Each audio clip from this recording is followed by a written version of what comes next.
one day at a time. It's that real this time around. Lock and load. Get on your knees. This is the point of no return. I can never go back. Life without parole, upstate, shackled and trapped. Living in the hole, looking at the world through a crack. That I'd rather shoot it out and get clapped. I've gone too far, there ain't no coming back for me. Auschwitz gas chamber full of Zyklon B. Welcome to Orwellian Optics, the podcast that clarifies modern finance through a macro lens. Brought to you by Alio Capital. We're here to break down how macroeconomics, policy, and political power impact your personal finances and your family's future. Experts agree geopolitics is the biggest risk to your portfolio. We're on a mission to cut through the noise, challenge conventional wisdom of investing, and arm you with the insights you need to stay ahead of the game. Together, let's dissect these critical topics and reclaim control of your freedom and financial future. Good morning, folks. I'm Emil Sadowski, and welcome to another episode of the Orwellian Optics podcast. Today, I'll be speaking with Germinal G. Van. Germinal is an author, economist, and scholar. He is the two-time winner of the Best Indie Book Award for his books Thomas Sowell, A Misunderstood Economist, and The Economic Condition of Black America in the 20th Century. He is the founder of GGV Publishing Company, an independent publishing company with the mission of enhancing scholarship and high-quality writing to help authors leave their indelible marks on the world. How are you doing today, Germinal? I'm good, Emil. How are you? Oh, I'm doing pretty good. Yeah, just enjoying the baking hot heat. It finally actually got hot in Portland. So you've spoken before about why intellectuals often fail to become politicians. The whole nation right now seems to be talking about Zoran Mamdani, the New York mayoral candidate, who just beat out Cuomo in the primary. I'm curious what your thoughts are. What your thoughts are on him? Intellectualism, politics. And what do you think of his policies? So that's actually a very good question because I wrote an article exactly a week before about Zoran Mamdani saying why, his policies are another example of the eternal failure of socialism. And I said that one thing Democrats are usually good at is to create political excitement. And, Zoran Mamdani, born in Uganda, came here 6 years ago, and then all these things he's accomplishing, it's impressive. I'm not going to discredit him on that. But what the media have been doing is to maintain our focus on his accomplishment rather than what he's going to do for New York City as mayor. And when it comes to what he's going to do as mayor for New York City, it's awful. I mean, the policies that he set in place have been tried before at the local level, places like New York City, at the state level, and even at the national, even international level. It always leads to the same results. One example is increasing the minimum wage. To me, this is the most nonsensical of all, because any person who understands economics, who understands market dynamics, knows that raising the minimum wage is not going to lead to a living wage. And yet, he used this same rhetoric that Bernie Sanders used in 2016, AOC used in 2018, and he's using today, and people get excited again and again. It was recently applied in California, and it led to massive layoffs because business cannot afford it. One thing people don't understand about raising the minimum wage is that only big corporations can afford that because they have the backing of the government when it comes to bailout and stuff like that. They have the power to change the rule of compliance to make small businesses struggle more. People don't understand that anyone's salary is contingent to the revenue the business generates. If you increase the minimum wage consistently, hoping that it will lead to living wage, the business will not be able to keep up. And the minimum wage exists simply to keep up with inflation. But inflation increased the cost of living. So the minimum wage in itself can never be a living wage because for it to be, everything else has to be stagnant, and it's impossible. If the minimum wage increase, inflation will increase, the cost of living will increase, everything else will the market value will also increase. That's why it's like chasing something you will never get. It's like Tom and Jerry, if that makes sense. So that's one example. Another example is the expansion of public housing. Again, on the surface, it sounds good. Why don't we give housing to poor people and everything would be fine? But again, that was tried in San Francisco. It failed. When you expand subsidized housing, all it does is creating demand, but supply doesn't follow. Again, market dynamics. You know, Emil, let me say this. When government steps in to correct market failures, it doesn't eliminate market forces. When government steps in to correct market failures, all it does is increasing the demand for that good or service it supplies to people. Because when you make a good free, everyone flocks to it, but there is never enough to give it to everybody. As a result, the cost of that good or service you're supplying to people increase. That's why education is expensive in the United States, since we let everyone having access to student loans. Government focuses on access. It's good, yeah. You want to give access to people. You want to give people access to things, but that access comes with a cost, and it's the cost that everyone is ignoring, whether deliberately or subconsciously. But they're ignoring, and then when the cost increase, they're surprised. They're like, "How come?" Education in the United States before was $2,000-3,000 in the '60s. Today it is almost 100K, especially if you go to a private Ivy League school. That tells you everything you need to know, because universities assume that you're going to take student loans, they're backed by the government, so it doesn't matter. So we're going to increase the cost of tuition.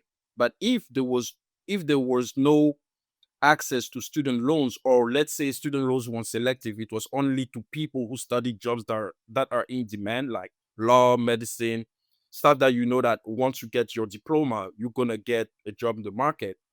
Then universities are going to reconsider the cost of the tuition. So it's the same thing that Zoran Mamdani is doing in New York. His policies have been tried before; they never led to good outcome, and yet people focus more on the political excitement that he brings rather than what he's going to do for New York, which will lead to terrible outcomes. Yeah, my first thought when I heard about his proposal to create city-sponsored grocery stores was the video of I think it's Boris Yeltsin getting a tour from an American grocery store and being absolutely astounded by the sort of variety and availability of different foods in the United States. And it's like, well, all right, I guess people don't really tend to have that long of a memory.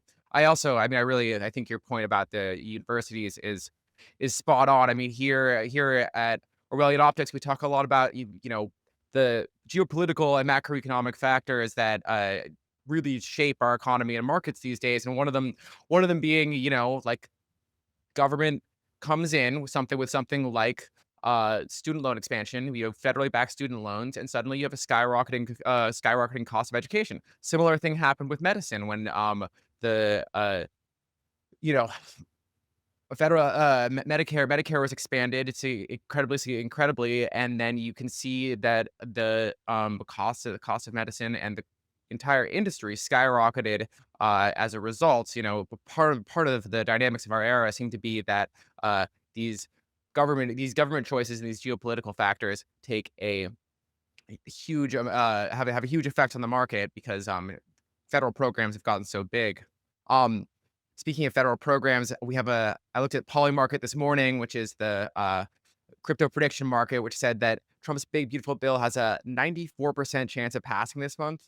Uh, this bill is, it's one of these things where we seem to be in this era where both parties are happy to spend more and generate less revenue.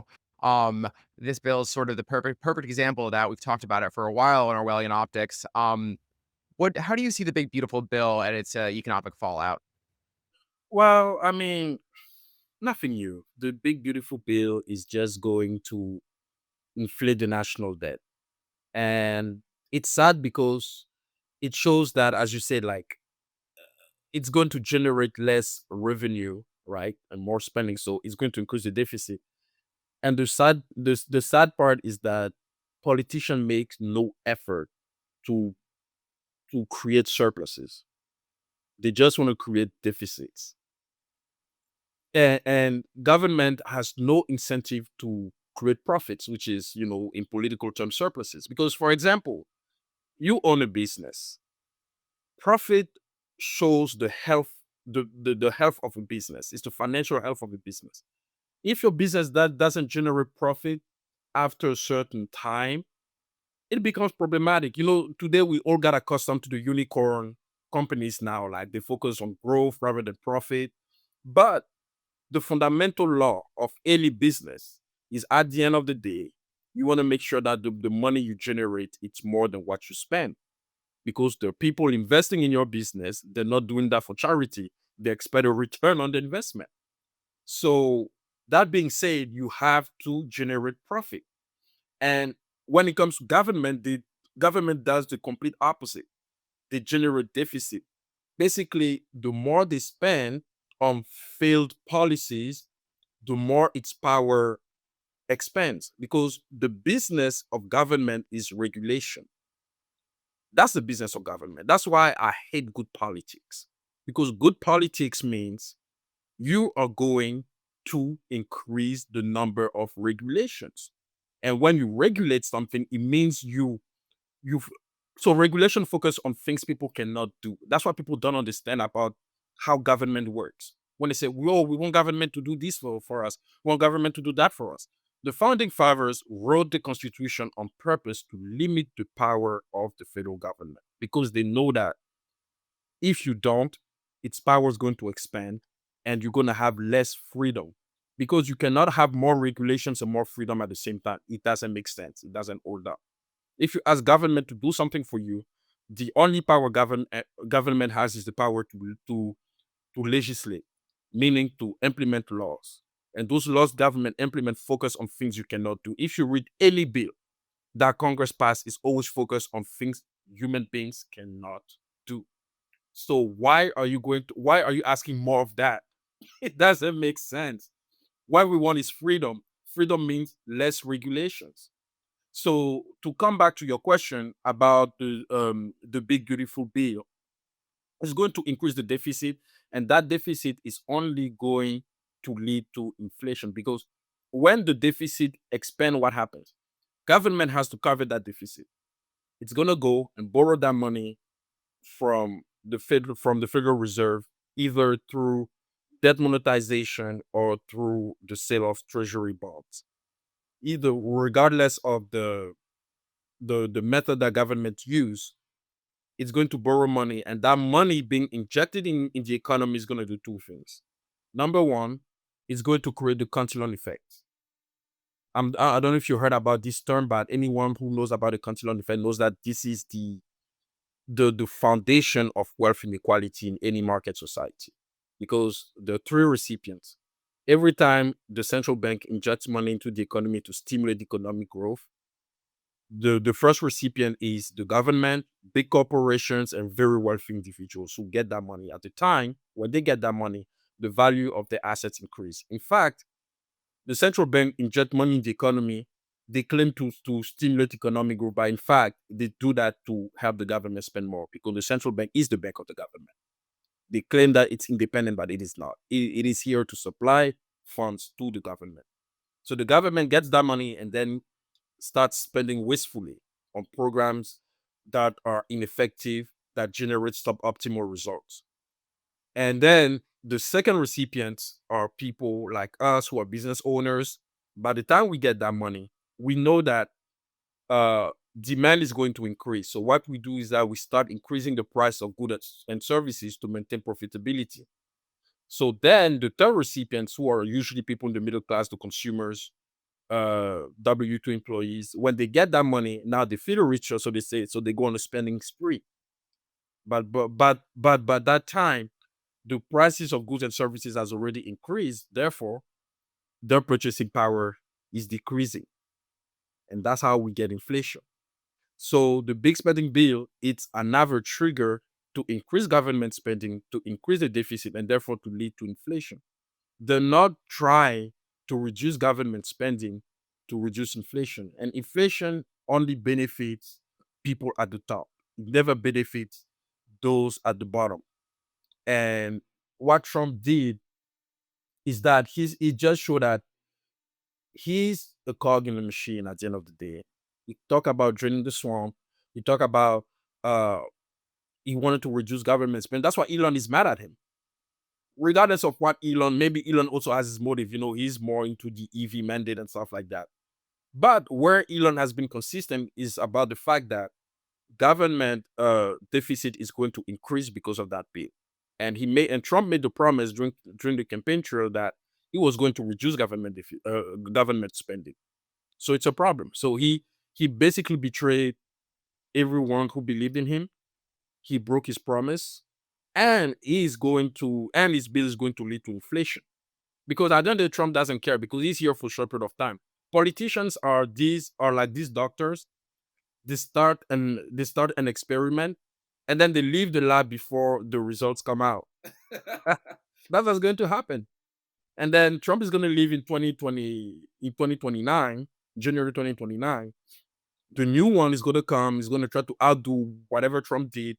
It's going to pass new legislation, new laws to increase government power, to expand, the power of the state. Now we're the one who keep losing at the end of the day. So this bill, to me, doesn't make sense. We're supposed to reduce government spending instead of expanding it. Yeah, no, so I mean, that all drives with me. One thing I want to ask you about though is, we have, right, in the United States, the three biggest line items are our military, Medicare, and Social Security. Almost every other piece of our budget is sort of de minimis as compared to those things. And they're all somewhat politically untouchable. I know your focus is economics, but do you have kind of what's a politician to do in that situation where you can't really touch any of these three things, and you're left with a tiny slice of the pie to cut away? I mean, it seems to me like we're stuck between a rock and a hard place, you know? Yeah. No, that's actually a very good question. It's hard because when you say what the politician can do, actually, there's a practical example about your question. Ron Paul. That's why Ron Paul can never win an election in the US because Ron Paul was too honest about it. If it was Ron Paul who was in this situation, I mean, his son is in politics and his son is actually experimenting that too. There's nothing much you can do about it because if you touch those, you are losing your career. So, but the question is like, no, not the question, but the point is that politicians are not willing to sacrifice their career to do what's good. So they're not willing to sacrifice good politics for good economics. But economics always trumps politics no matter what. Because right now we are in the era, since FDR, we've been in the era of good politics. That's why government expands like crazy and it's not shrinking at all. And any politician who comes has no intention deep down of shrinking the government unless you're Javier Milei. I wish Javier Milei was in the US to shrink the power of the state. But unfortunately, American politicians don't have this intention at all. On the contrary, if you notice, even Republican politicians, they don't touch the welfare state. They may cut, some programs like the budget of some programs, but they don't try to dismantle the entire welfare state. Although they argue over and over that the welfare state is bad, it makes people dependable on the state, makes people lazy, and etc. But they protect their careers. They say, I'd rather keep the welfare state, betray my ideology, my ideas, my ideology. I'd rather betray that and still stay in Congress and live my life. They're trying to dismantle this thing and then lose my political career. That's what's going on. Because any politician who understands the power of the state, like not who understands power of the state, but who understands economics, knows that maintaining Medicare, Social Security, first of all, Social Security is a Ponzi scheme. But we'll come to that in a bit. Any politician trying to maintain that knows exactly that those things expand the power of the state and make things more expensive than they should be. And yet they're not touching it because they know that if they try to touch it, the next election cycle, people would vote them out. And they're not willing to make that sacrifice. And that's what the real problem is. Is a sacrifice to improve people's lives by losing their careers. They're not willing to do that. Yeah, I mean, I'm part of the generation who I will probably never see any Social Security. It's a Ponzi scheme that it doesn't seem like it can last for that much longer, as all Ponzi schemes eventually play themselves out.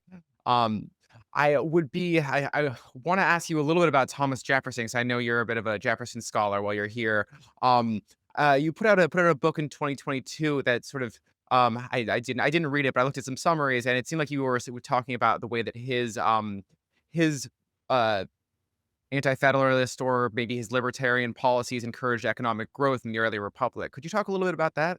Yeah, sure. So Thomas Jefferson is someone who is sort of misunderstood, especially because he was a slave owner and he's the one talk about liberty. So people are like, okay, how can you talk about liberty when you own people?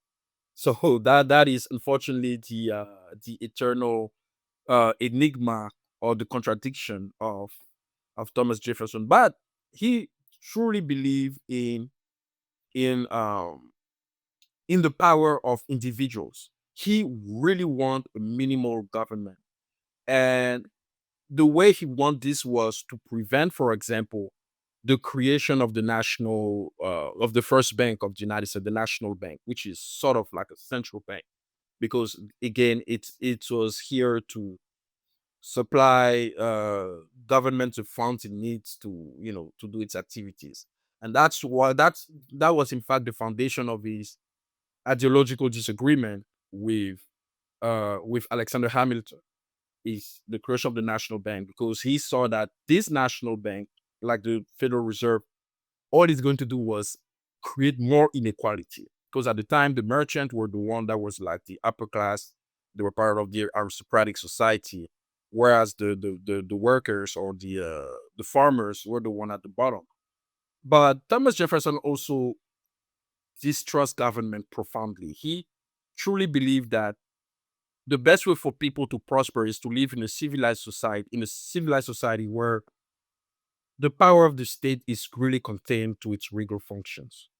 The function to protect life, liberty, and property. When we talk about the pursuit of happiness, in fact, it is property. Because a man who owns property is free. He's happy because he has resources, he has more options, therefore more freedom.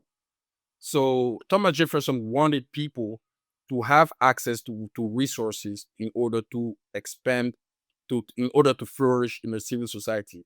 Because he saw government as this leviathan, this institution who's going to prevent people from having access to resources, who's going to prevent people from pursuing whatever they want because of the power of legislation. As I said earlier, the more laws you pass, the less freedom people have. That doesn't mean we don't need any laws. I'm not an anarchist. We do need laws, but but what Jefferson tried to make us understand is that we need to be mindful of the stuff we ask in government, because the more we ask government to do things for us, the less freedom we have. And freedom is the cornerstone of any civil society, or for society to flourish. And based on that, so Jefferson wanted a minimal government, but he also wanted to expand the United States, the power of the United States. So that's why he made the Louisiana Purchase, which was one of his biggest political accomplishments, and the move westward, which eventually led to Manifest Destiny. But the move westward because land was becoming more expensive on the East Coast because everyone was there. So he said, like, we need to move westward to sort of decentralize the East Coast.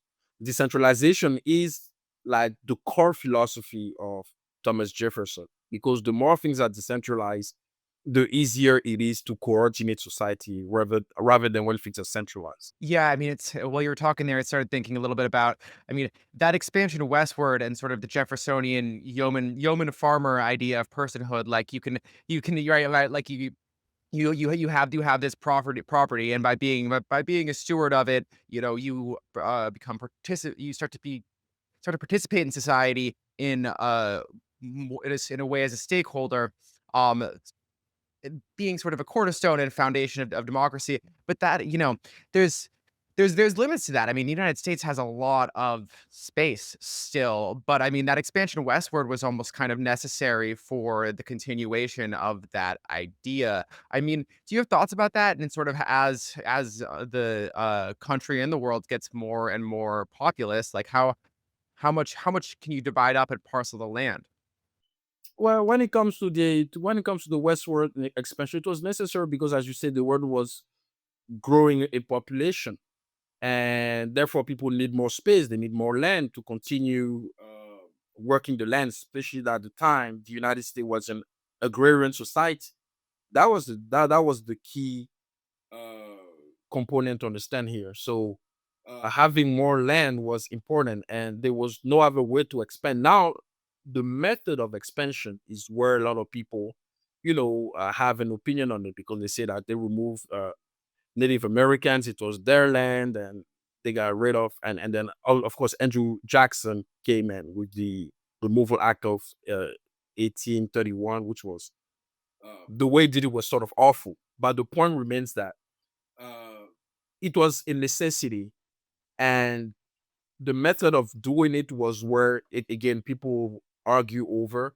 But without that, the US would not have survived. It would have been overcrowded. And even today, we're like 340 million people. It's a big country, and people think that there's still not enough space, although there is, like, especially in the middle of the country. But geography plays a big role because when you look at the Rocky Mountains, no one can live in the Rocky Mountains like that. So everyone is on the coast. The middle is kind of like empty.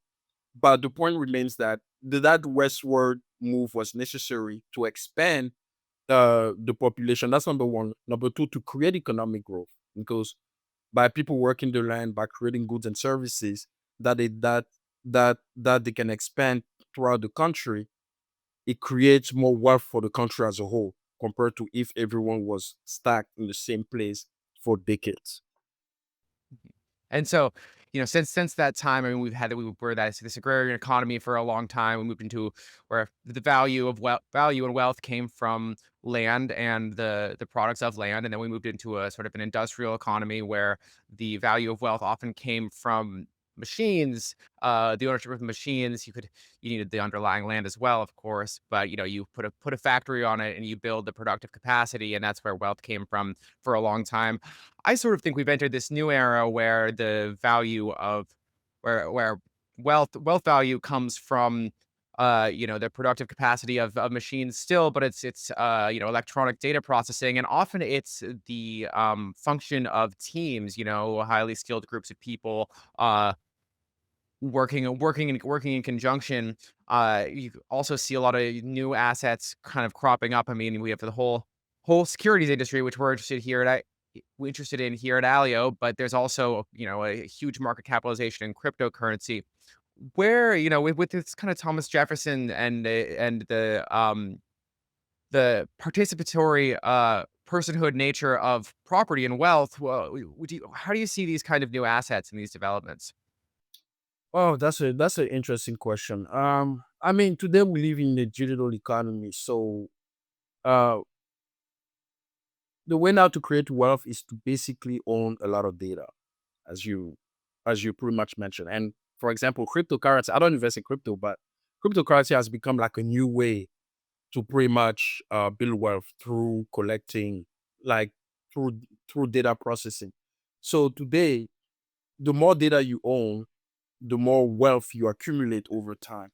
And I don't see the world going back uh, to what we used to do in the 19th and even 20th century, where things were more physical, especially with the development of artificial intelligence. Now we live in a digital world, and that digital world is going to even expand. Like it's going to be, uh, it scares me it scares me a little bit because it detaches us from real human connection through the flesh. Like, for example, us meeting in the real world outside of being in the room in front of a computer or in front of a screen. I know that yes, today we're all connected through, through computers, through phones and stuff like that. So today you're in Oregon, you're talking to me who's in Chicago, thanks to technology. But I think we still have to maintain this human warmth that make us connected as people. So I think it's still important. And when it comes to again, when it comes to like asset accumulation, yeah, it's just owning data. So people who keep expanding, who keep improving the quality of artificial intelligence, are the one really accumulating wealth in this day and age. Yeah, no, that's I couldn't agree more. I mean, it is one of these things where I mean, my personal belief is that people benefit from private ownership. Private property laws are sort of the institutions that undergird a healthy society.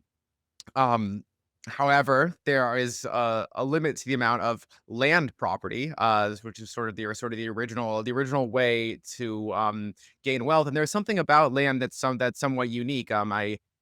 You uh, have a fee title in land that's ownership forever and for the rest of time, as long as the government you're part of doesn't get overthrown, and that gives you sort of a stewardship right over the right. You own the land, and you can be as extractive as you want over it. But if it's the place that you live, and if it's a agricultural asset, then you're gonna be taking care of it to some extent. And that I think helps and builds human connection in a way that some of these data assets just can't really. So thanks so much for coming in and answering all these questions. I mean, you have a sort of unique perspective on a lot of these economic issues. So we're really happy to have you on. Appreciate you being here. Well, thank you very much for having me. It's a true honor. Thank you.